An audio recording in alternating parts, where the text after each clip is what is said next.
Hello and welcome to the Legal Genie Podcast, hosted by me, Lara, Quie.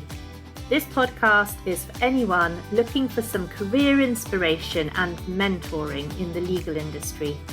I interview movers and shakers with interesting stories to tell about the highs and lows of their careers. They share loads of useful advice that I hope will help you to move forward in your career. Please rate and review the podcast on Apple Podcasts to help us reach a wider audience who may also find the content of value. I hope that you'll enjoy this episode.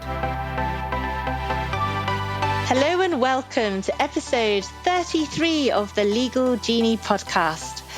I'm very excited to be with Gary Miles, all the way from the USA. Gary has been practicing law for more than 4 decades.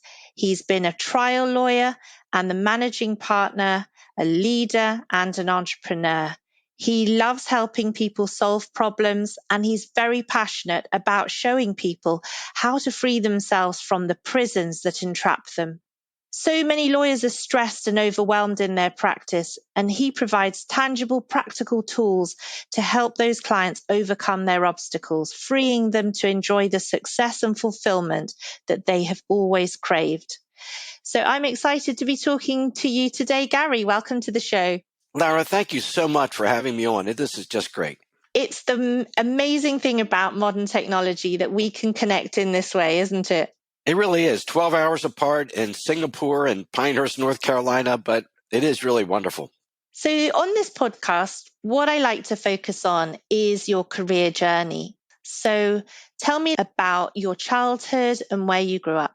Sure. So I grew up in Baltimore, Maryland. I lived there my entire life. I lived in Baltimore, Maryland for 10 days shy of 67 years.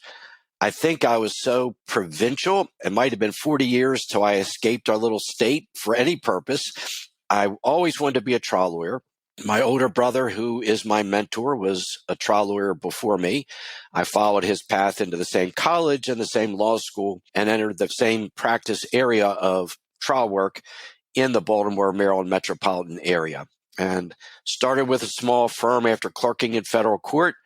And that's how I began my practice.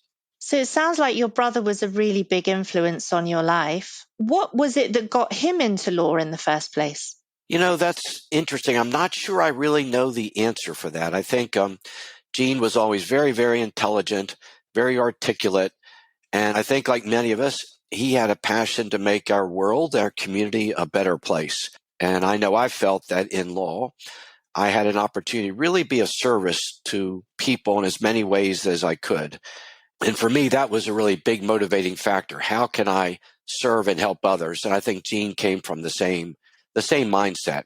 And so when you were just starting out and you left law school, did Gene help you get your first job or anything like that? Was he an influence in helping you find a practice? So I would say not really, in the sense that I've been a golfer my whole life. I learned to play golf because I caddied, and I caddied at local clubs at kind of high levels. I met a man there who asked me to start working in his law firm before I was in law school, and I worked there all through law school. And I graduated top of my class. I clerked in federal court. I could have really kind of worked anywhere, including big law. But because of my sense of commitment and appreciation and gratitude to George Baker, who hired me when I wasn't even a lawyer yet, I returned to his firm. And I really did want to be a trial lawyer, and my brother was, and that firm didn't really do much trial work. So after about 3 years, I joined a boutique litigation firm in downtown Baltimore and started trying cases there. And Gene and I initially were actually on the opposite sides of things. We had to make sure we never had conflicts because he was primarily a plaintiff's attorney and I was primarily a defense attorney. But yet it allowed for some interesting communications because I could still bounce cases off of him and he likewise with me when we were not in a conflict position.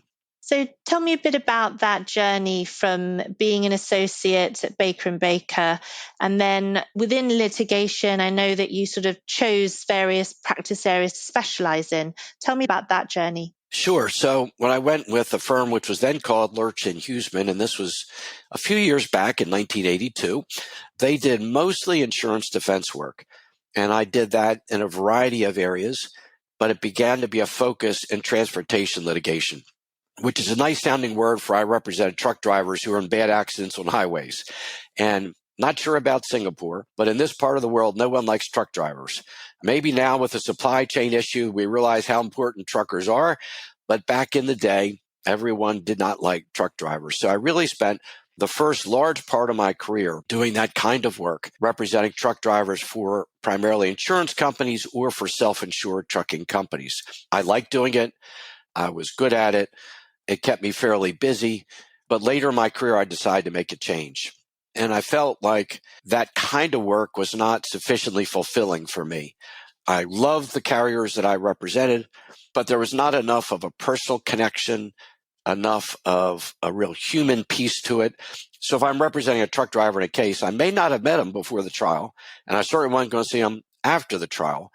And I didn't really know him that well. So it was only about money. It was sort of a game. And I really wanted something more fulfilling. So in about 2009, I kind of reinvented myself. I chose to become a family law attorney doing divorce cases and custody cases. I wanted to have more diversity in my income because in a small firm, having primarily only 2 clients was a dangerous place to be if there was a change with one of them. And I really wanted to have more of a connection. So I had a mentor. He actually handled my divorce, which was fairly amicable and easy, but had been a friend of my brother Gene's, and he became my mentor in family law. Family law is pretty easy to learn. Best interest of the children, divide property equitably. So in one sense, it's very easy. But in another, it has some very, very hard questions. Your client calls you. It's Saturday. It's my day with the kids. My husband wouldn't bring them back. What do I do? Those kind of questions come up all the time. And I had no idea what the answers were. So Dave Silverberg was my free, unpaid, wonderful mentor who just out of a spirit of generosity helped me, showed me, gave me forms, answered all my questions, no matter how stupid. And now I've handled, I don't know how many hundreds of cases. I've really grown to know, like, and love handling that kind of work because I can really help my clients where they're in one of the worst places in their life and lift them and show them a vision of what their life can be like and help them get there.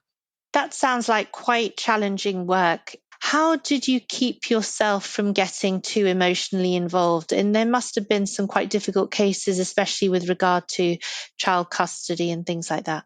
Some cases are easy and some are really, really hard. And I have one of those now. It's gone on for 3 years. It's hard primarily because the father, the other party, is maybe mentally ill, although he hasn't been diagnosed as such, but he's just lives in an alternate reality. He's been through 14 lawyers. He attacks everybody. He calls everybody names. He hid the kids, went from hotel to hotel, wouldn't let them go to school, all these kinds of things. And it's very, very difficult.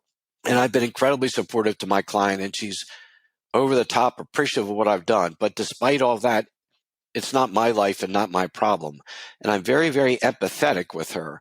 I'm constantly available to her, literally anytime she wants, because I know the urgent issues in the case. But I don't take the problems to heart. I don't lose sleep worrying about her. It's not my life, it's her life, and I help her with it. But I don't internalize her problems and make them my own.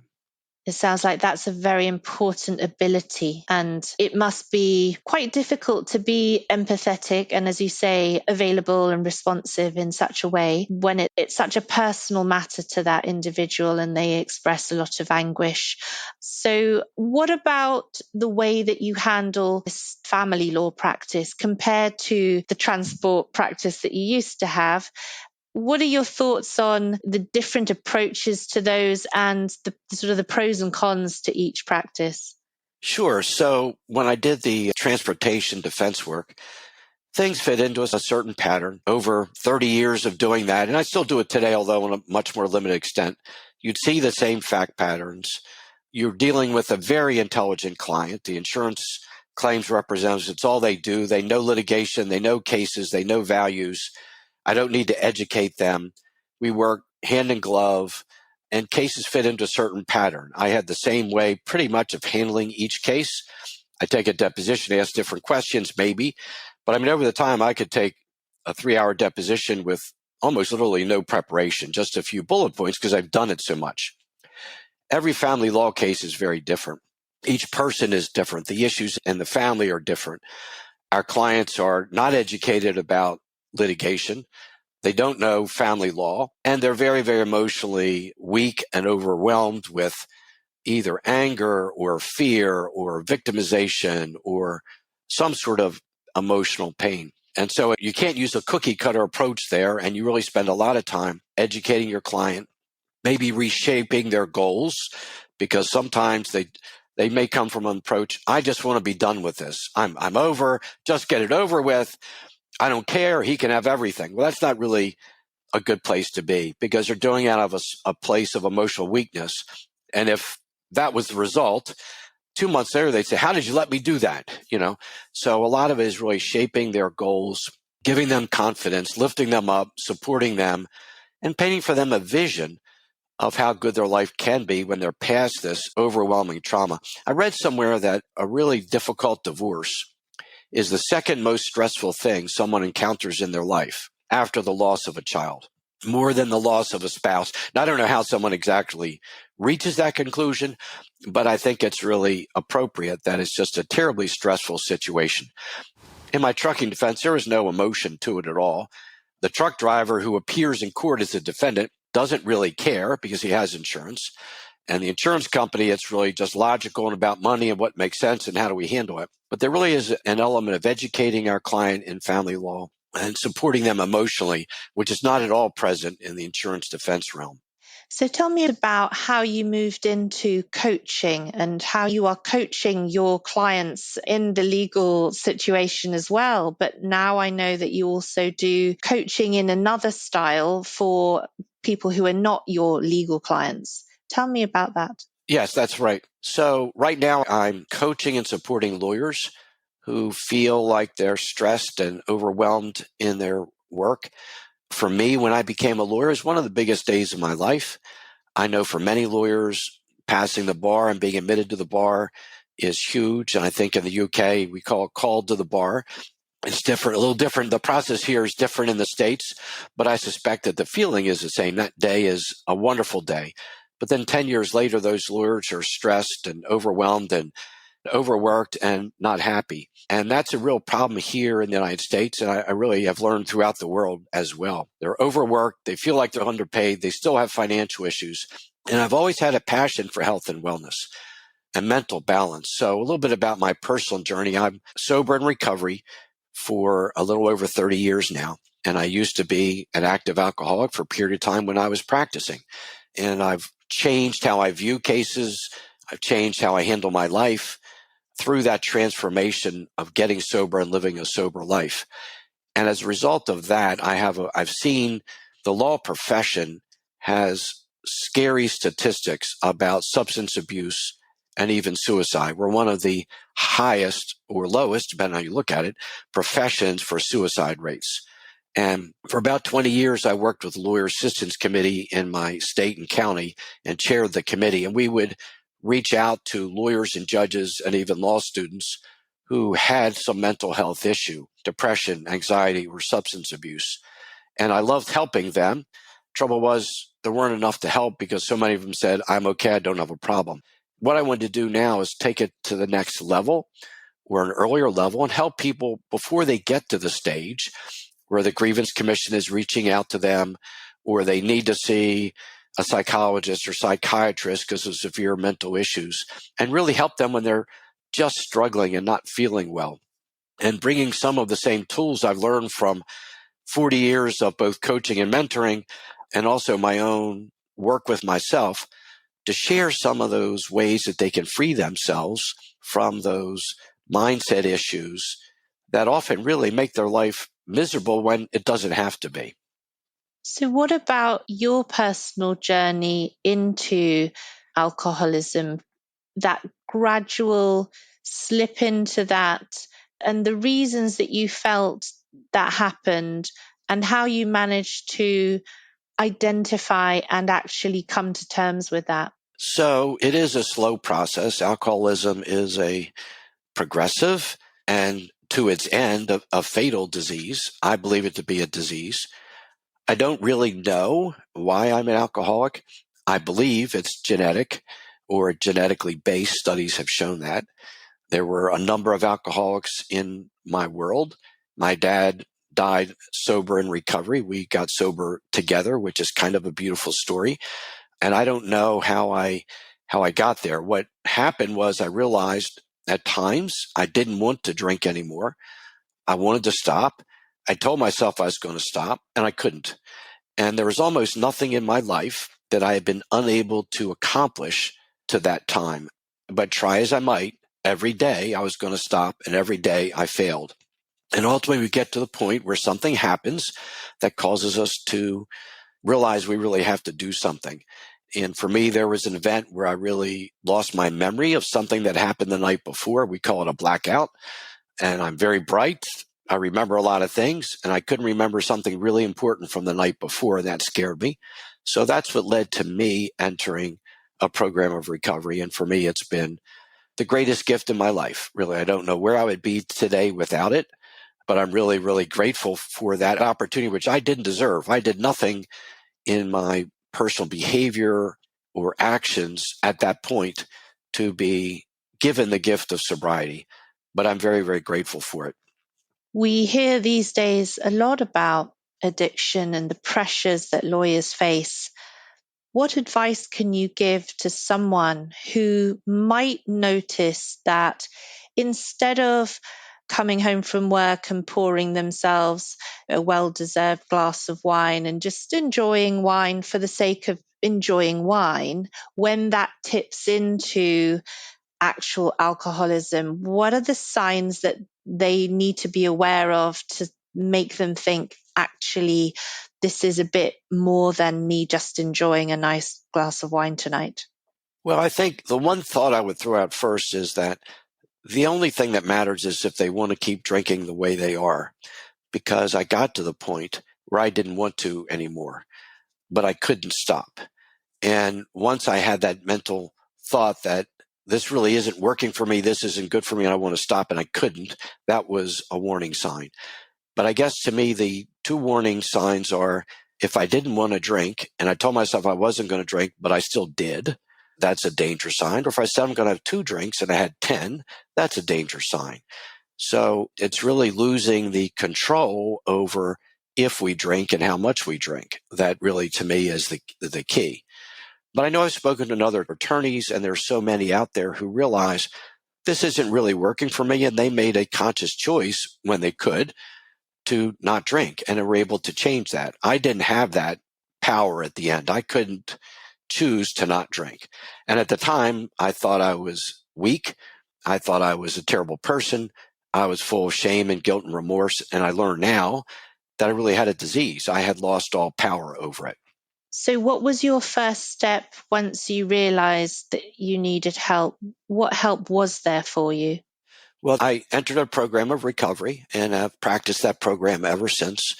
And I would say to anyone who has questions about this, reach out to someone. There are so many resources available. So for me in the state of Maryland, there's the Lawyer Assistance Committee. We have trained experts who help to evaluate and support and assist folks who need help in recovery or with any other mental health issue. And it may not be, that was my journey, substance abuse, but for some it's depression or anxiety. And the most important thing I can say is you're not alone. I felt alone. I felt there's no one like me, but the world is full of people like me, and together we lift and support each other. And the same if your struggle is with depression or some other mental health issue. You know, it's funny when someone has multiple sclerosis, everyone is so supportive of that person and the troubles they're going through, and they encourage and lift that person. But if someone has a mental health issue, particularly if, and sometimes part of it is that we don't recognize we have the issue, that person is subject to scorn and ridicule and so forth because he or she may be acting in ways that are just inappropriate. But mental health is real, and there are tools and support out there for everyone who feels they are looking to change. Fortunately, it feels like there has been a lot more willingness to talk about mental health issues in the legal profession, and the tide is turning. People are beginning to be more open. There are more resources, as you say, more support. I have heard of several people doing mental health first aid courses to really look out for colleagues. And so, what would you say are some really good practices that you implement and that you would advise somebody else to do to really look after their mental health while they're practicing law? Well, I think the most important thing for me is to have a practice of gratitude. There are times things don't go my way. There are a lot of times things don't go my way. People don't act towards me how they want. Circumstances aren't what I want. I may have had some reversal or some failure in some way, but I always think about what I have to be grateful for. So a practice I like to use is for a month, and I ask my clients to do this, to write down each day, each morning when they get up, 3 things they're grateful for a month. And the challenge is you can't write down the same 3 things every time. So I can't say I'm grateful for my wife, and I'm grateful for my son, I'm grateful for my daughter. That's 3. But after you've done 60, then you're on a search for something in your life to be grateful for. And when we're in a search for gratitude, we can't be anything but happy, peaceful, and content. That doesn't mean everything is our way, but sometimes in life, we focus too much on what we don't have. Instead of being grateful for what we have, we think about what we want and we don't have, or we think about how things are not our way. So gratitude to me is very, very important. And the other is acceptance. One thing I've learned from my recovery is that I don't control other people. They don't control me. I don't have any control over people and circumstances in my life. So take COVID. I have no control over COVID. I thought the darn thing was going to be gone in 2 weeks. 2 years ago, that's what we told us. We'd go inside for 2 weeks, it'll be gone. Here we are 2.5 years later still. We went on family vacation. We have 16 in our family. Ended up 8 people got COVID. Some didn't make it because of COVID. Some got it down there. We have no control over it. I used to let those things bother me. I used to let people bother me. I'd be trying to please them. I'd want a nice response back. I expect if I do something nice for you, you're going to at least say thank you. You may do something nice back. It doesn't work that way. Life isn't fair. People have their own issues. So practicing acceptance, the only thing that I can change today is me and my attitude. I can't change you. I may want to play golf later. It's supposed to rain. I can't change that. The only thing I can change is my attitude towards life today. What are my feelings and what actions do I want to take? And it used to be when someone acted to me in a way that was inappropriate, I'd get upset, I'd get angry. Now I take a step back, I reflect on it. I realize he's going to act the way he wants to act. I can't change it, but how do I want to respond? Maybe I want to respond just by disconnecting. Maybe I want to set some boundary. So to me, gratitude and acceptance are probably the 2 most important daily tools that I utilize. And I'm not perfect at either, for sure. I mean, each of them is once I'm in a place in my day where something isn't going wrong and I'm upset about it, then I have to reflect and get back on gratitude. And the third and finally most important is being of service. I don't know how many times I'll be sitting at my desk, cranky, upset over something stupid, and someone calls me and asks for help or service. And I find when I'm of service to people, my own selflessness, selfish attitude is washed away when I'm trying to help someone else who's in some way less fortunate, less money, needs help in some way. I find that then I'm out of my own selfish attitudes. These are very powerful messages, Gary. I totally agree with you. The focus on gratitude in particular, what you have, not focusing on what you don't have or what you're not. And also the elements of your life, what is under your own personal control and what isn't. And especially when it comes to things like COVID. I mean, we can be so frustrated with ourselves if we think that we want to control everything. And often lawyers are people who like to have things very under control. Lawyers are often people who are risk adverse and they concentrate on the details. So we're almost kind of predisposed to a certain mindset. And so I know that you talk quite a lot about people pleasing and how you used to be a people pleaser. Tell me a little bit about how you actually managed to reframe your mindset around people pleasing. So, a little bit about my childhood. I had two wonderful parents. They were great, but I was very, very heavy. I was fat, to be honest, as a kid. I wore nerdy glasses. I would be what people would call a geek. And I was brilliant. I was much smarter than everybody in my school. So I'm fat with nerdy glasses, geeky, and brilliant. And that made me very, very, very unpopular. No one likes a smart kid because it makes them look dumb. When they tell the teacher, we can't get it, what about Gary? So I was really bullied and picked on as a kid. I was mocked. I was called names. I was called Pugsley.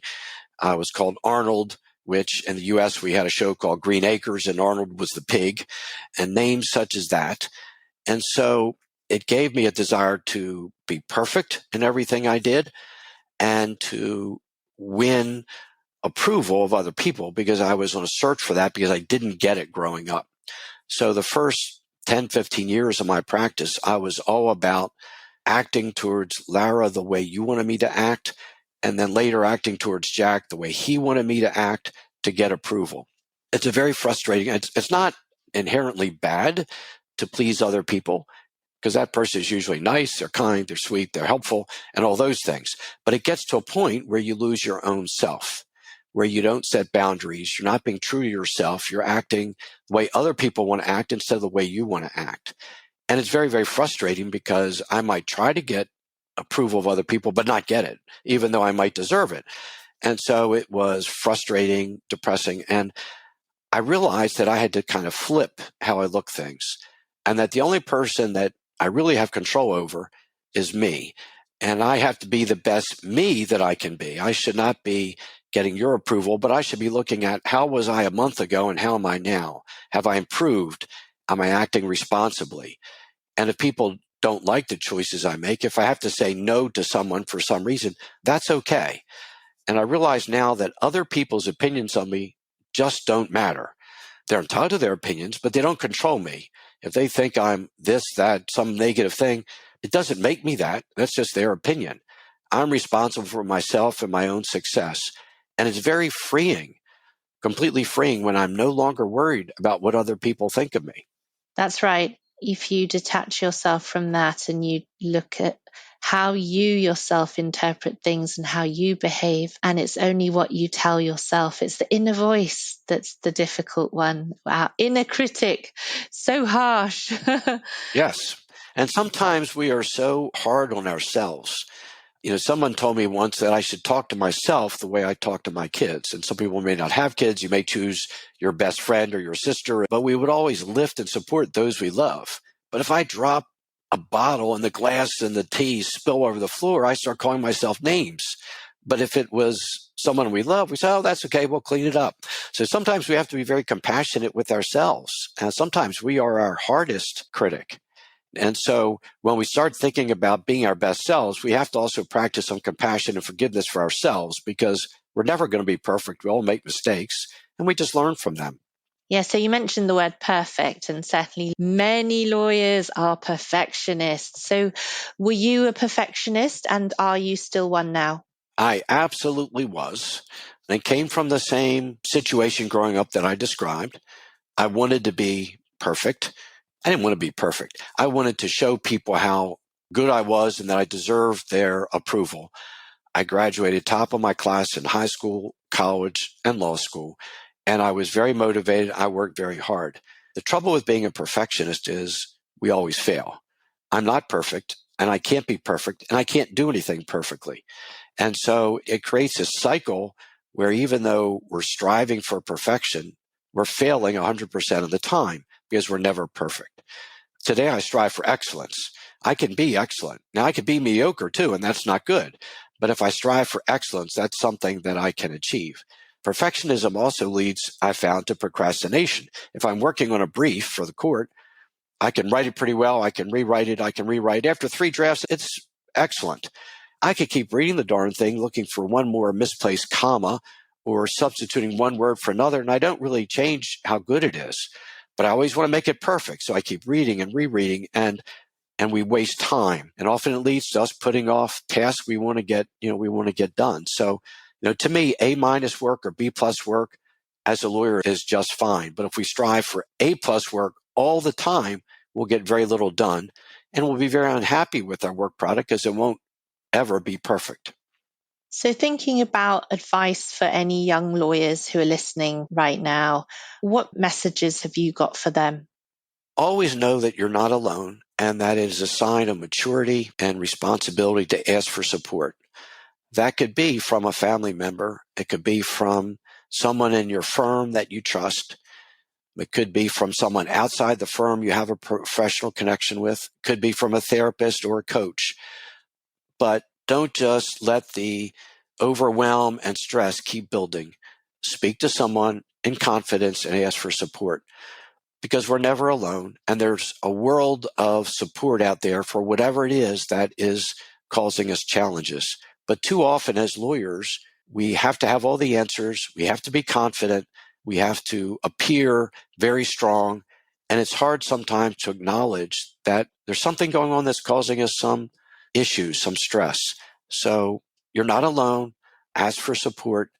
And it's responsible and healthy to ask for support. Very few lawyers find it easy to ask for help. And I think that is the main challenge when I you agree. reach a point that actually, this is beyond what I can do on my own. And especially if you enter a sort of negative spiral, people get depressed, the work maybe gets out of control, you start missing deadlines. It quite easily begins to get out of control, doesn't it?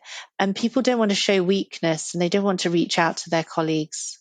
That's true. And I think a lot of it has to do with what do we want our life to be? So it's very easy when we start our practice to go with a firm where we're offered huge money, but we don't like the work. The hours are overwhelming. And I've talked to a number of folks who have just redesigned their life, and they've either entered their own practice or they've gone to a different kind of firm that maybe doesn't pay as much but doesn't work folks 80 hours a week, or they work in a practice area that is more independent and more encouraging. Money is very, very important. We need to pay our bills and to have the home and to have the life we desire. But it's okay to really think about our life. What do we want it to look like?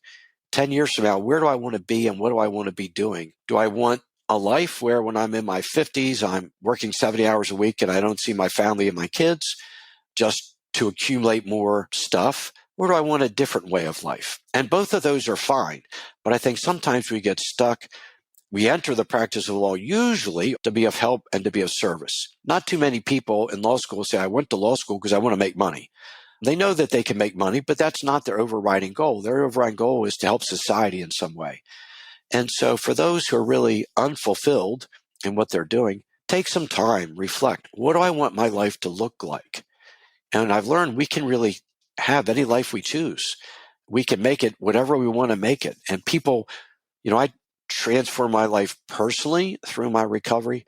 I transformed my practice area to something I found more fulfilling at the age of 50-ish, completely changing my practice area. And I find it so much more fulfilling. Stress doesn't bother me. I finish a case and I get thank you notes from my client. Client from 3 years ago just emailed me again because something might be going on with custody in her matter. And she began with all this gratitude for what I did for her. And that's worth so much to me, to know that I really helped this wonderful mom who was alone with 3 daughters handle her bipolar narcissistic ex-husband. So for those who are really frustrated, realize you're in control of your life. And today can be the start of whatever life you want it to be. You're not trapped where you are. You can choose whatever avenue we have, because law is great. My wife is in nursing. Nursing is the same way. There's so much you can do in law in so many different ways. So choose your life. It's ours. I love that, Gary. Choose your life. That's what you've done. I love the fact that you said that you were 50 when you changed practice area. I think there are so many lawyers who feel stuck. They think, oh my goodness, I've invested 20 years doing this type of law. It's too late. There's always that, oh, it's too late for me now. But the reality is that you can practice as long as you want. And therefore, it's never too late to change direction and get a new thirst for knowledge, to train yourself in a different area, to use your brain and to love learning, to be a lifelong learner. And thinking about the satisfaction that you're getting, you just described this wonderful thank you note and the gratitude from your clients, but the relationships that you build with those people, the tangible outcomes that you see as a result of the service that you are delivering, and the satisfaction that that brings. If you had never been someone to take that leap of faith to say, actually, I've done a good deal of transport work in my time, but I have noticed that family law seems to be the kind of thing that I would be interested in, and try it out. But if that had not gone well for you, if you had found family law to be perhaps overwhelming, difficult, and not a good fit, what would you have done? Well, that's a good question. So it's sort of hypothetical, but I have a skill set where I love to be of service. I'm articulate. I'm good in court. There are many things I can do with that could be of service to our community. I had a guest on my podcast, Lara Frederick, and Lara was in big law, and then she worked for some big companies like Tesla. She had 4 children and was a single mom, and she changed her life. She went off on her own and created her own firm and her own contract service, teaching people contracts by herself. And she loves the freedom that she has. And she described the fear as putting a blindfold on and jumping off a cliff. But she learned how to handle that fear of starting a new life. And she is just so filled with gratitude and happiness and peace because she has her own schedule, she has her own life, and she's more financially secure than she was when she had a great job with Tesla. It's just a really powerful story of how we can reinvent ourselves anytime we want and pick the path that encourages us. That's definitely an inspirational story. And I think that your story, Gary, is also inspirational. How you overcame addiction. You really found a very different mindset. You put yourself to the service of others. You have been someone who joined boards that help others, helping lawyers to get through this as well, because you understand what that's like for them and you want to help them live a better life. And then through your podcast, you mentioned your podcast. So the Free Lawyer podcast, Yes. Tell me a little bit about that, the inspiration for that, and what you're doing with it. Yeah, so I started about 6 months ago and I had my own fears about it. We talk about mindset. But I was ready to go for about 3 months until I got started because I kept saying, I'm an older guy. Who's going to want to listen to me? So it was my own mindset block I had to overcome. But I wanted to do it because in my 4+ decades of running a law firm, being a trial lawyer, being a mentor, I knew that I had some thoughts that could be of help or service to other people. So each episode on Monday, I will have a solo episode where I talk about people-pleasing, perfectionism, managing fears, boundaries and burnout, handling stress in the workplace, tolerance, things of that sort. And every Thursday, I have a guest who brings some unique perspective on law in their life. Either there's some way they help lawyers or something about their journey. To me, it's instructive about how we can choose our life. And it's getting some nice reception because it's a positive message to someone who can put their earbuds in and listen and get something positive when they maybe aren't yet quite ready to reach out and ask for help. They can get some of that help just by listening. I've certainly listened to many of the episodes. I think I've nearly covered all your episodes. Wow, thank you, Lara. I appreciate that. Absolutely, you are a voice of reason and an inspiration. I love the topics that you cover, your very authentic delivery. Most of it is based on personal discovery and experience. And you share very openly about your childhood, your different mindsets that you've been through, your own personal transformations. And I think that's what people need, people who've been there and done that and really been through these things, and mentors. You share so much great advice through those and reach so many. And what you say just really resonates with me whenever I listen. Thank you so much. That's very kind. You are welcome. So where can people contact you after the show? So I'm always present on LinkedIn under my name, Gary Miles. I have a website, GaryMiles.net, and you can always email me at Gary@GaryMiles.net. And you'll find I'm very, very quick to respond. And if any of you out there having any challenges or struggles, just let's connect on a phone or a Zoom and see what the issues are, see if we can be of help. That sounds wonderful. Thank you so much for your time today, Gary. Lara, thank you for having me, and be well and be safe. Thank you. Thank you for listening to this episode of the Legal Genie Podcast. Please leave a rating and review on Apple Podcasts. It helps other people in the legal industry find the show. Until next time, have a magical week ahead.